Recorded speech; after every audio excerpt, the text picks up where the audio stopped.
সর্ষে ইলিশ রান্না করলে কি তিতা হয়ে যায়? আজ আপনাদের জানাবো এর আসল গোপন রহস্য। আজকের রান্নার শুরুটা করছি একদম খাঁটি বাঙালি স্টাইলে। ভিডিওটি ভালো লাগলে কিন্তু অবশ্যই লাইক, কমেন্ট ও পেজটি ফলো করে সাথেই থাকবেন। মাছ কাটা ধোয়া শেষ করে চলে এলাম ঐতিহ্যবাহী শিল পাটায়। আজকালকার ব্লেন্ডারের যুগে এই পাটার শব্দটা যেন হারিয়েই গেছে, তাই না? তবে সাবেকি রান্নার আসল স্বাদ আর সুবাস পেতে পাটায় বাটার কোনো বিকল্প নেই। একে একে জিরা, পোস্ত, আদা, রসুন, কাঁচামরিচ আর পেঁয়াজ একদম মিহি করে বেটে নিলাম।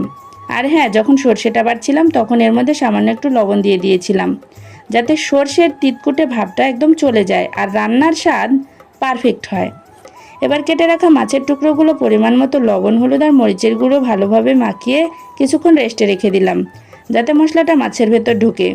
এরপর কড়াইয়ের গরম তেলে পেঁয়াজ কুচি লালচে করে ভেজে নিয়ে সেই শিলপাটায় বাটা সুগন্ধি মশলাটা দিয়ে দিলাম।